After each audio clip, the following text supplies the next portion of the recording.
just wanted to say welcome to this reading.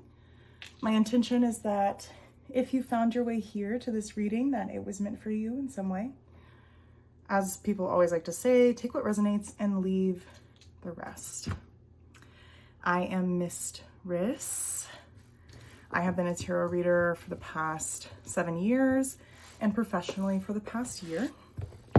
Today is the Spring Equinox. It would be March 20th, 2025. Whenever it is that you're finding this, I would assume that there's a message here for you, regardless of the timing. But my intention to read today is to read on what new energies are coming in. If you do not know, this is more of the energetic and seasonal new year. So some people call it like the witch's new year or something. There's all sorts of different fun terms for it. But in general, it's when the earth is waking up. The earth has been resting, has been in slumber. You know, the crops aren't blooming and growing during the winter months. It's a time for being more dormant, being indoors, taking things slow. And now we're entering the defrost and the time when things are coming back alive again. And it's a lot of abundance energy. This is time to plant your seeds for change because they will be blooming soon. So with that, I've got our Cats Rule the Earth tarot cards here. I think these are really fun and cute. And so we're going to use those because also, you know, another energy I want to work with on this equinox is calling in a lot of plant and animal energies into this reading. So with that said, let's pull our first deck. I've got some other things too here. We're going to do a whole thing. So I'm super excited. So if you would like to join in with me for this reading, I ask that you take a moment and take a deep breath with me, in through your nose and out through your mouth.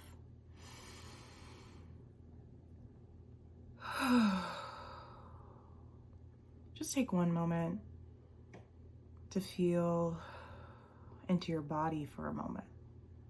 It's really easy, especially I feel like with this energy of revitalization and new energy, for us to kind of get going and moving so quickly and caught up in the energies of life and just, you know, every day going through the routine, going through this, like getting the kids ready for school, off to work, off to this.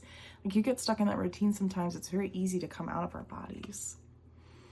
So I would just like if you would take a moment during this reading to get into your body, get in touch with yourself, your own intuition, your own energy, and that will help you pick up any messages that are meant for you here.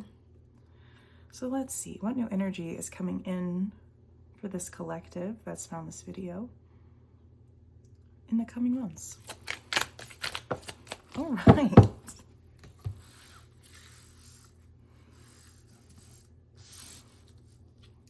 So immediately I'm called to do this. This is not, this energy that's coming in, it's no longer a time for the paper of it. Like we're not studying. The Hierophant can be very traditional things and it's really giving me collegiate. Even though normally I might associate that energy with the Hermit, there's something about very collegiate. We're studying, right? We're studying.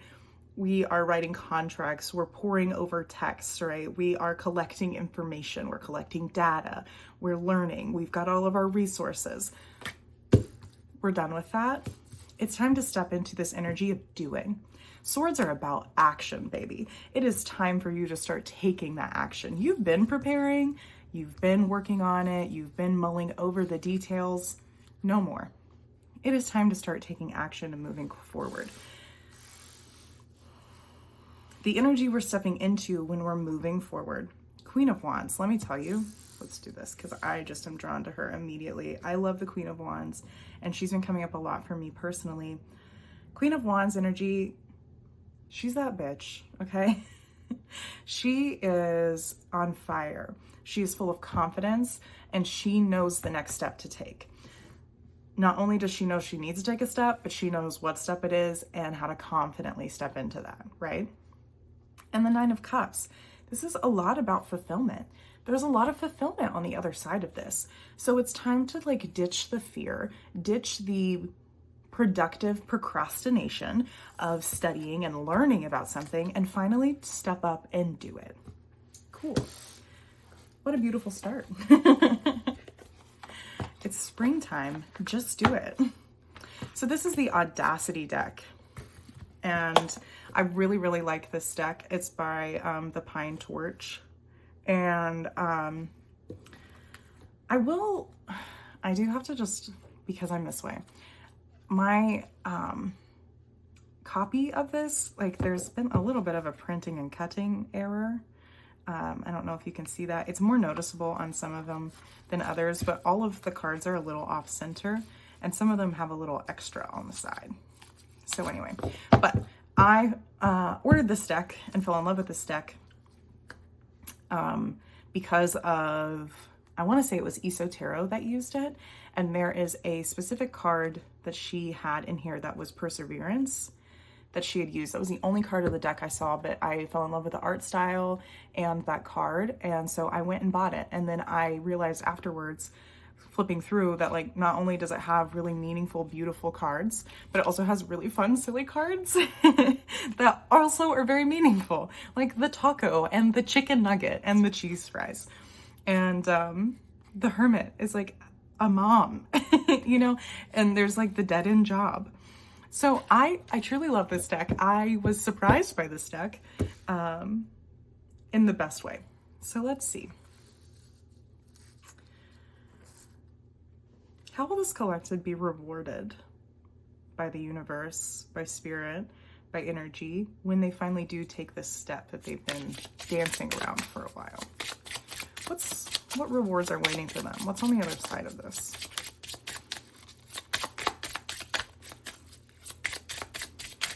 Nothing.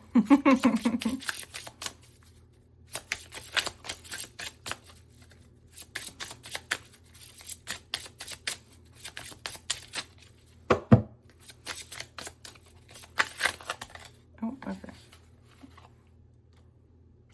I have to be careful with this deck because I know there's some that I have to cover up. I feel like there's like one more. I don't know. There's something that's gonna... Oh, okay. All right. So here we go.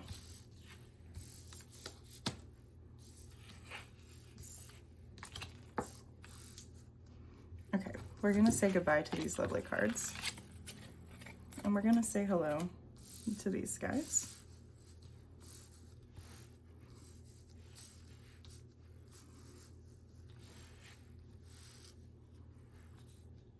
Okay. Just gonna check and make sure everybody's in frame. Okay, we're good to go. Okay, so we have the Audacity, the Zoom meeting, the Burned Bridge, the Dead End Job, the High Priestess, and the Hermit. So here's how I'm immediately getting. This is like the epicenter, okay?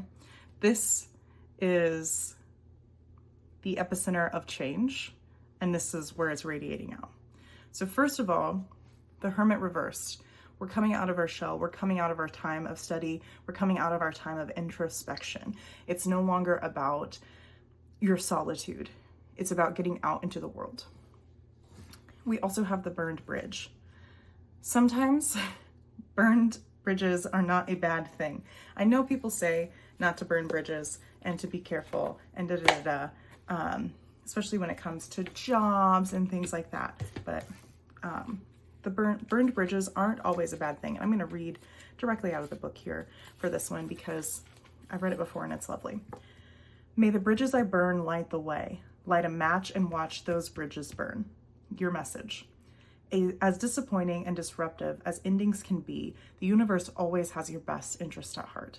divorce and treacherous breakups, disastrous fair weather friends, narcissistic family members, toxic workplaces, even abusive habits toward yourself. Burn, baby, burn. And that's what I'm seeing here. Burning away the things that no longer serve you, whether that literally is a dead-end job or other things that drain you, like the Zoom meeting, the dreaded meeting, the dreaded, this could have been an email meeting, whatever brings that energy into your life, whether it's literally that or it manifests in other ways. Sometimes it's those people who you have in your life who you're not sure why you even have them in your life anymore, but every time you talk to them, you're like, it's so draining, and maybe all they do is complain about everything in life, and you can feel it bringing your own energy down. It's like an energy vampire kind of person. That's the energy of the Zoom meeting. It's definitely the energy vampire. The dead-end job. What in your life is no longer serving you? What are you still engaging in that is not taking you anywhere? Full disclosure, I was fired from a job recently. It was a toxic workplace, and I kept talking about how I needed to leave and kept talking about how I needed to leave. And a few months ago, Hecate, I felt her kind of circling around me, and I had all these signs that she was around. And so I finally sat one day and I was like, okay, like if you're here, well, I know you're here. I'm going to invite you into my practice, and I would like to work with you. And Hecate is known for causing shifts in life, maybe in a dramatic fashion. It's not necessarily neat and tidy. It's kind of giving like bulldozer or the burning bridge, babe. It's giving the burning bridge. She might light shit on fire because it's time for that stuff to go yesterday, and she doesn't play around about it. And she definitely had her hand in the way things ended, and it was fascinating. And I am so much better for it, even though it feels like it should be scary. Not having a job, not knowing exactly where my next paycheck is coming from, but I'm not scared at all, and I feel way better for it. And so, as I said, here's the epicenter of things coming out. After you get past this stage, and this stage is the scarier stage. This is where you have to make sacrifices, have to make cuts, have to make hard decisions, have to put up boundaries with yourself and with others. You have to do some hard work. And the first of that work is just taking actual stock and being honest with yourself about how things in your life are treating you, how you are treating you, and how your life makes you feel. And that can be scary because sometimes we don't like the answers. Sometimes that partner we've had in our lives for a long time, who we've been just comfortably existing next to, is kind of a dead-end job kind of energy. It's not really going anywhere. It's not really serving you. It's not really serving them, but it's comfortable. Don't have too many complaints, but you're also not doing well. You're not growing in any way together. It doesn't really feel like a true partnership. And if we take a second to admit that to ourselves, that can be really scary. And what does that mean? And that can bring on a lot of big change. Or maybe it is a job. Maybe the job you're in isn't working for you. Maybe you're tapped out at your potential there. You're not being used to your full extent of what you can be used as a person and as a contributor to a team. Maybe it doesn't feel like a team at all. Maybe you don't even feel like you're contributing. Maybe you're just being stifled. Maybe there is no place for you to grow. There's no way for you to expand yourself on a professional level. And again, the change in that can be scary. So this part is the hard part. This part is where we have to first take stock of our life, be brutally honest with ourselves about what we want out of life, and then if the things that we currently have in our life actually line up with what we want. And then we have to adjust accordingly, which is a simple two-word phrase, but in practice, it is very difficult. And it can come with a lot of turmoil, a lot of change, and sometimes a lot of chaos energy and things that ultimately are out of our control, which never feels super good, at least in my experience in the past. It sure didn't feel good. But once you get past that, okay, once you get past the initial, then the dust settles and we're left with the audacity and the high priestess. Okay, so this is what's on the other side of these changes. So I'm just gonna read from the book because it's the audacity from the Audacity deck. So it only feels right. So give me just a moment to pull that up. Here we go. A skeleton rose into the serene rainbow-filled sky, announcing his presence. Your bright sunshiny day has been suddenly, unabashedly disturbed by the ultimate storm cloud. Just when you thought it was safe to smell the roses, the utter audacity of someone or something is coming to rain on your parade. This is the ultimate wake-up call card, the card to end all cards. Give the boot to cheaters, users, couch surfers, energy vampires, fair weather friends, toxic bosses, and last week's rotten produce that has the audacity to mold. To me, I see this as such a beautiful card because I think that is exactly the energy that's waiting for you. You're gonna get the audacity. You're gonna get the audacity to come out of your shell. You're gonna get the audacity to burn down those bridges, to leave those toxic relationships, those vampire energy, life force sucking relationships with whatever it is, people, places, jobs, the dead end jobs, the dead end relationships, the things that are not taking you anywhere, that are not serving you, or the other situation either. And you're gonna have the audacity to walk away, to row away on your little storm cloud. You can rain on all of these people's parade and not feel bad about it because you're prioritizing yourself. You're prioritizing yourself. This is about you. This isn't about anyone else. Your life is about you. Your story is about you. You are the main character in your story. If you're not the main character of your story, it's time for a rewrite, babe. It's time to go visit the writer's room and remember that you are the author of your story and no one else. And tap into this High Priestess energy. We're going to read her too. I love the High Priestess card. She's one of my favorites, and I really love this depiction of her as well. I think she's beautiful. It's like showing a self-care version of the High Priestess too, about taking care of herself, her energy, and the vibes are high, if you will. The amazing High Priestess, luxuriating in a clawfoot tub, enjoying her nighttime ritual, is the ultimate symbol of self-care. Your message. Are you getting lost in the weeds? Literally and figuratively, what lights you up? Because it's time to focus on what gives you a high and tune out the rest. This card is here to remind you to nurture what brings you joy and let go of the rest. This is your time to fine-tune your goals and rekindle your passions. This equinox season is about cutting back the dead, all the dead things in life that are strangling out your growth. We have to prune back things in order for them to grow new. And that's what this time is. You need to focus. Whenever you're seeing this reading, it's a time for you to evaluate, where are the dead things choking out the life in me? Where do I need to prune things back? And what do I actually love? What actually brings me joy? What actually makes me feel elevated and full of life and on fire again? Because that's what I'm pouring my energy into. I'm calling my energy back from all of these places that want to drain it from me, and I'm pouring it back into myself because I'm the only one who deserves it. Ooh, I love it. Okay, so I got a couple other things I'm gonna pull for us before I skedaddle. This is gorgeous. This creator has a couple of different of these decks, and they are gorgeous. I only own this one, but there's also like the crystallary, and there's like an animal one as well, I believe. Boop.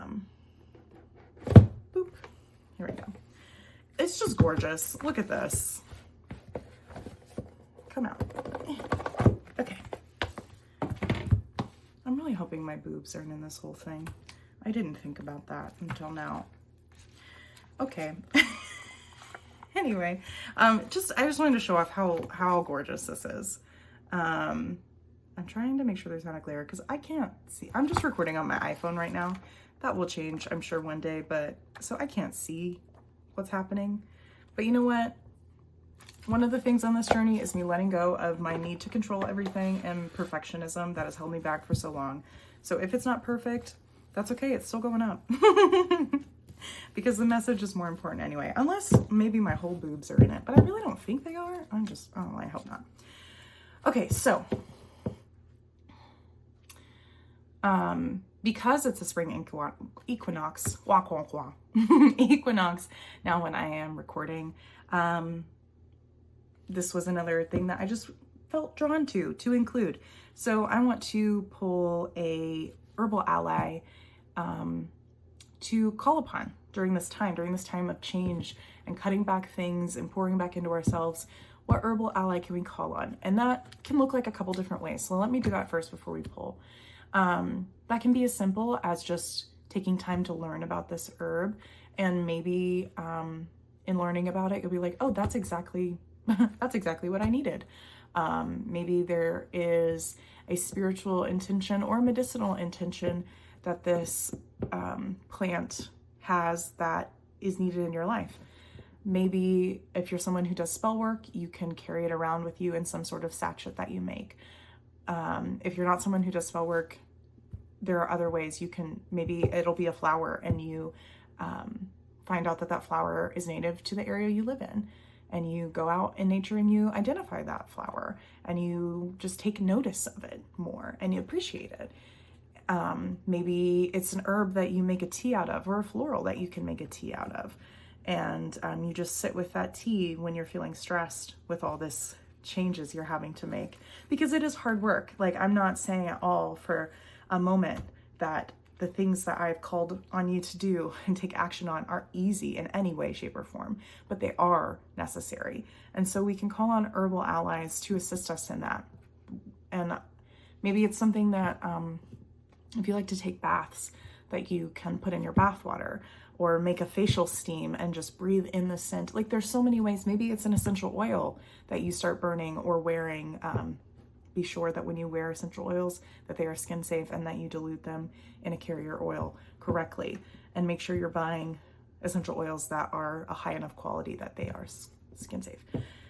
Anyway, with all of that, there's just so many ways that we can connect with herbal allies. Those are just a few suggestions, and there are other creators that make all sorts of videos about how to connect to different spirits from plants and animals and all that. So if that is something that's calling to you, I definitely encourage you to look into it, explore it, but also call on your own intuition. You don't have to, again, the Hermit reversed, the Hierophant reversed. Trust yourself a little bit. Like, if you feel called to work with this, whatever herbal ally comes out in this reading, what first comes to mind when you think of that? What does that entail when you think of, oh, I want to work with that? What is that? What comes to you? And go from there. Start from yourself first. We can always learn more from others, but we are one of our best teachers in life. We just have to know how to listen. All right, what herbal ally can we call on in this time of change, this time of making these big shifts? I haven't used this deck in a while. We have to reacquaint ourselves. I also kind of struggle sometimes. I don't know if other people who read experience this. I'm sure they do. With larger cards. Here we go. We got two. Comfrey and Quaking Aspen. Let me tell you, I don't know what it is about the Quaking Aspen. I pulled this card all the time. This is one of the cards I'm most familiar with because I pulled it for myself so many times. So we've got What Needs Mending, and we've got We Are One. Ooh, those together are kind of beautiful. What needs mending? We are one. The collective needs a lot of mending. Our community needs a lot of mending. Our sense of community, for sure, needs a lot of mending right now. all over the world in all sorts of communities. So the cool thing about this book is it tells you about the herb. It tells you about this like spiritual properties of it. And then I believe it also gives a little ritual. Yes. And reflection. So comfrey, what needs mending? Comfrey loves to mend. Skins, bones, soil, there's so much to do. She dives deep, magical molecules rebuilding broken chains, restacking cells into tissue and tissue into muscle. This is joyous work for Comfrey. So she tends to work quickly, sometimes too quickly. Her boldness can border on recklessness. And in her mad scientist exuberance, she can get ahead of herself and forget first steps. Comfrey is a reminder to work systematically, starting with the deepest layers and working your way out. Even creative endeavors need to be built on a solid foundation. If Comfrey appears, ask what needs mending, and then pause to assess and plan before diving in. Beautiful. So, the ritual for this one, from this lovely book, and just a shout out the author, Maya Toll. Not sure if that's how you say her name, M-A-I-A, Toll, T-O-L-L. If you're interested in following her, purchasing any of her decks, they're really beautiful. I definitely recommend them. Just everything is done with such care with these decks, and it's just, they're gorgeous. From the illustrations to the guidebook to the rituals, there's just so much thought put into these. They're really gorgeous. So the ritual, breaking apart. It's almost as if there's a theme here. The flip side of mending is breaking. We've trained to appear strong and often feel guilt or shame when we break, but unmaking is as much a part of the cycle as making. And breaking can be incredibly liberating. If you've swung a sledgehammer during a home renovation project, you know this to be true. Find something you can safely smash, hurl, stomp on, or pummel, and do it. Allow yourself to scream, or at least grunt loudly. Let it out. Let out that energy. Let it build up in you and then release. Let me tell you, it will feel so good. Nothing like that in your house, beat up your bed with a pillow. Yeah. If there's nothing you can break or smash or break apart, if you can't afford to go to a rage room today, beat the absolute crap out of your pillow, out of your bed. Get something, go into your closet, punch your clothes. I'm being so for real right now. Punch at your clothes. Let yourself scream, let yourself feel all of that emotion build up and release. What you're going for in the moment when your mind stops chattering and you simply release. Yeah, just get out of your head and get into your body for a minute. And the reflection, disillusion. It's easier to break something than it is to repair it. And yet there's a rare release in breaking and disillusion that we seldom let ourselves feel. Think of the caterpillar that turns into DNA soup during its time in the cocoon so it can emerge as a butterfly.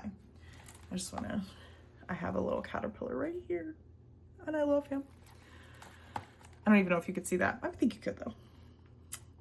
Here is, I can also share. What if you knew without a doubt that you could break and be remade? What if you could find joy in the breaking? What possibilities might this open up in you? When real metamorphosis has begun, we run into a welter of dissolving experiences. We may feel that everything is falling apart, that we're losing everyone and everything. Dissolving feels like death, because it is. It's the demise of the person you've been. Martha Beck. Oh my God, that was beautiful and wonderful and perfectly on theme with where we're at with our reading today. Okay, so now on page 128, we've got the Quaking Aspen. We are one. Despite the trembling of her leaves, Aspen isn't really scared. Ooh! How do I know? Because deep underground, all aspens hold hands. To our eyes, aspen trees are individuals, but in their roots and hearts, they're one. This is not mere metaphor. Aspens grow in what's called a clonal colony, sending out underground suckers to find a lovely spot to sprout in a sister tree. Aspen groves are among the largest and oldest single organisms on the planet. When you see Aspen quivering, it's often with laughter. She giggles gently at the human race, who seem to have forgotten that deep in our roots, we too are one. Aspen asks us to root into the sense of connection so that we can let go of our fears. You're not alone in needing to make changes in your life.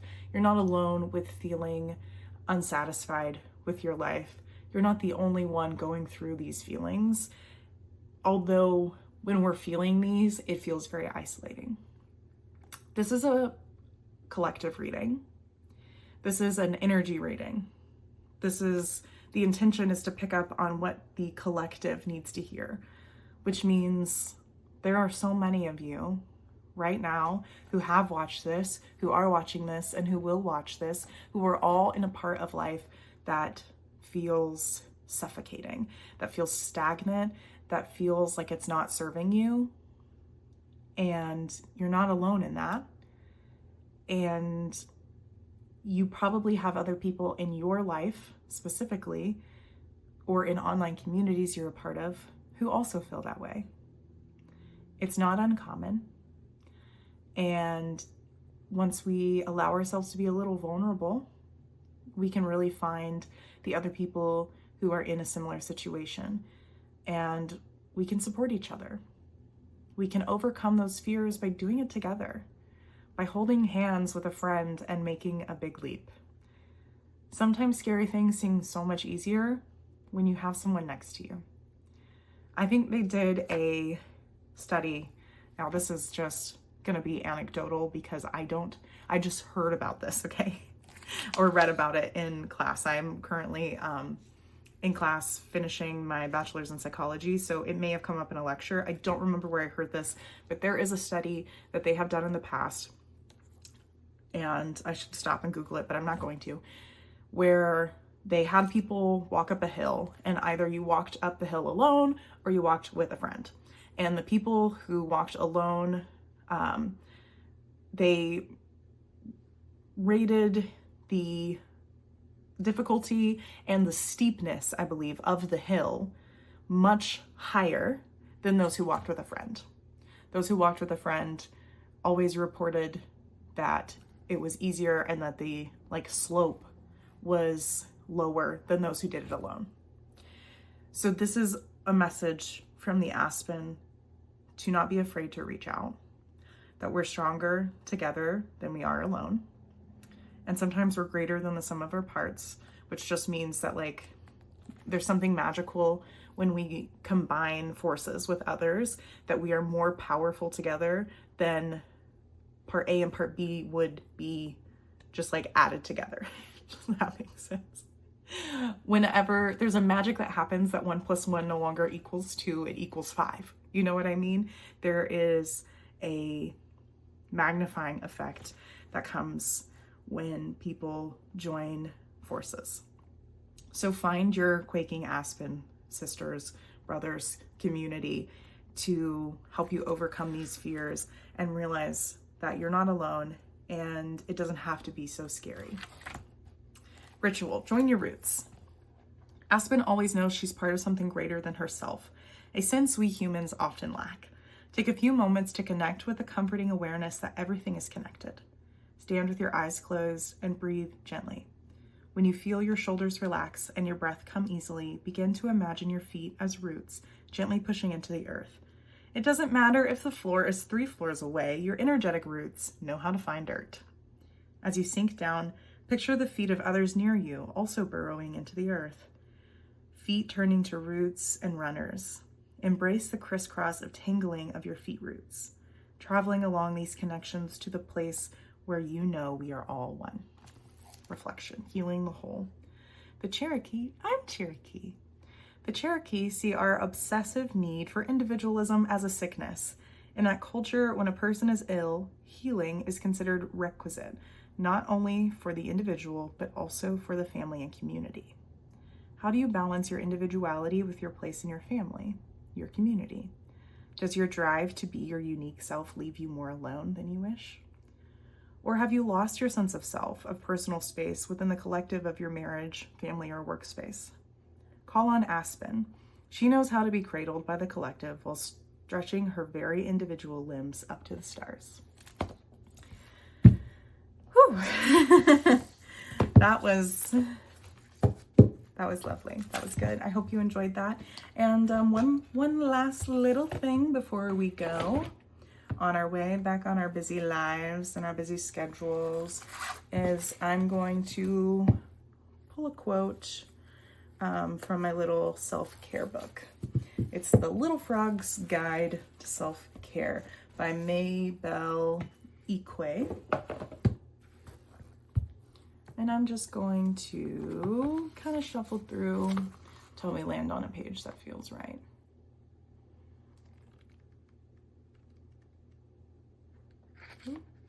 One more. Simple things start to feel extraordinary when you look at them with curiosity and wonder. I can't believe pine cones exist. So let that be your guidance today. Let that be your final message, that to slow down in life, take stock around you, see what feels good, see what doesn't serve you anymore, and take note of the little things and how magical life can be, even in the small moments. I hope that you have a wonderful day. I hope you have a beautiful spring, and I hope that life continues to get better and better for you. I thank you so much for joining me here today, and I hope I'll see you in the next one. Bye.